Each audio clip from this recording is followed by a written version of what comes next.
Hello everyone. सो आज हम continue कर रहे हैं अपने उसी सीरीज़ को जहाँ पर हमने स्टार्ट करा था VBA, और जहाँ पर हमने ये भी लर्न करा था कि मैक्रोज का यूज़ कैसे किया जाता है, कि क्या होते हैं मैक्रोज, बेसिकली टास्क ऑटोमेशन।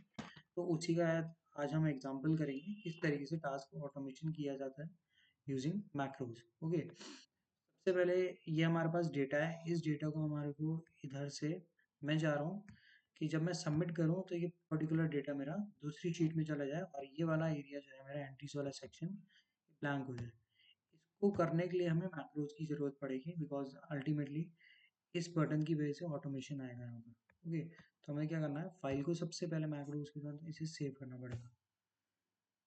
तो हम सेव एज में गए, सेव एज करके हमने सपोज दिस पीसी कर लिया। कहीं भी आप जहाँ पर भी आप सेव करना चाहते हैं वहाँ पर इस फाइल को सेव कर सकते हैं। ओके, अब जब आप सेव करेंगे फाइल को तो मेक श्योर करिएगा कि आपकी जो फाइल है ये हमेशा मैक्रो एनेबल्ड होनी चाहिए, क्योंकि मैक्रोज तभी काम करते हैं जब आपकी file as a macro enabled workbook ही सेव होगी। ओके, तो हम नेम दे देते हैं इसको मैक्रोज, सेव कर दिया। ओके, स्टार्टिंग करते हैं। अब हमें कर्सर को इधर रखना है। ओके, सबसे पहले हमें क्या करना है, हेडिंग्स को लेके जाते हैं उधर दूसरी शीट पे, बिकॉज उन वहाँ पर ये सबमिट करने पे दूसरी शीट में, शीट 2 में, जो कि हमारा बेसिकली ये है, ये एरिया इसमें जाएगा सारा। तो हमने क्या करा, सब सिंपली सेलेक्ट करा, कॉपी करा। कॉपी करने के बाद अब ये सारे बिना रिकॉर्डिंग स्टार्ट करे किया जा रहा है। ओके, तो रिकॉर्डिंग हमें बाद में स्टार्ट करनी है, पहले हम हेडिंग्स के लिए काम कर रहे हैं। ओके, यहाँ से हमने करा ऑल्ट एच वी एस, जो कि पेज स्पेशल की शॉर्टकट की होती है। यहाँ से हमने कर दिया ट्रांसपोज। ट्रांसपोज बेसिकली कोई भी चीज़ जो वर्टिकल होती है उसे हॉरिजॉन्टल बना देती है। आप देख सकते हैं यहाँ पर इस तरीके से, तो ये हमारा हॉरिजॉन्टल फॉर्मेट में है। ओके, कर्सर आप यहाँ पर प्लेस करेंगे इस शीट में। अब आते हैं हम इस डेटा को हमें लेके आना उस वाले शीट में, और ये पूरा प्रोसेस, एंटायर प्रोसेस हमें रिकॉर्ड भी करना होगा। तो हम क्या करेंगे, इसके लिए डेवलपर पे जाएंगे। डेवलपर में जाने के बाद रिकॉर्ड मैक्रोज। रिकॉर्ड मैक्रोज में आप यहाँ पर आप नेम दोगे मैक्रो का, जो भी नेम आप देना चाह रहे हो। ओके, तो सपोज यहाँ मैंने मैक्रो 1 करके ही दे दिया, ओके करा। अब हमारी रिकॉर्डिंग स्टार्ट हो चुकी है, यहाँ पर देख सकते हैं। ओके, तो हमने सेलेक्ट करा, कॉपी करा। अब शीट 2 पे आते हैं। सिंस शीट 2 में हमारे पास वेरियस लोकेशंस है जहाँ पर हमारा डेटा आ सकता है। ओके, तो सबसे पहला हमारा काम क्या रहेगा कि किस रेंज के अंदर अंदर आएगा उसको डिफाइन करना। ओके, तो मैं चाह रहा हूँ सिर्फ इतने एरिया, सैलरी तक ही जो है मेरा डेटा है। ओके, तो इस रेंज को डिफाइन करने के लिए हमने क्या करना है, कंट्रोल के साथ डाउन एरो की, कंट्रोल के साथ लेफ्ट एरो की, कंट्रोल के साथ अप एरो की। बेसिकली हमने क्या करा, इतना एरिया डिफाइन करा कि इतने एरिया के अंदर अंदर ही हमारा डेटा प्लेस हो।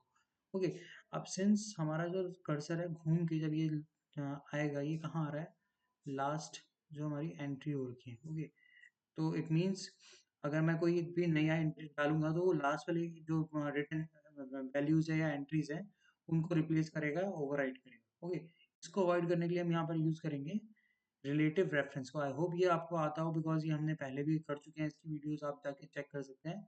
Relative reference, absolute reference Excel में क्या होता है। ओके, तो यहाँ से हमने रिलेटिव रेफरेंस को ऑन करा और कर्सर को इधर प्लेस करके इस पर ऑप्शन को हमने क्लोज कर दिया। ओके, अब दोबारा से हमने क्या करना है, उस डेटा को जो हमने वहां से कॉपी करा उसको प्लेस कर देते हैं यहाँ पर, Alt H V S, transpose, and then okay. ये हमारा डेटा वहां से इधर कॉपी होके आ गया। ओके, वापस कर्सर को इधर ही प्लेस करेंगे, बिकॉज अल्टीमेटली जब नेक्स्ट टाइम पे जब मैं वो सबमिट बटन पे क्लिक करूंगा तो लूप ऐसे ही चलेगा, यहीं से मेरा डेटा जो पहले रेंज डिसाइड होगी, ये लूप चलेगा इतना। अब मेरा डेटा आएगा यहाँ पर, क्योंकि लास्ट एंट्री मेरी ये है, और रिलेटिव रेफरेंस का यूज करते हुए ऑटोमेटिकली मेरा कर्सर नीचे प्लेस हो जाएगा और मेरी एंट्री यहाँ आ जाएगी। ओके, तो हमने क्या करना था, यहाँ से मैं चाह रहा था कि ये डेटा उधर चला है, हमने भेज दिया, और ये वाला एरिया मेरा जो है ब्लैंक हो जाए, तो इसके लिए हमने सिंपली इस डेटा को डिलीट कर दिया।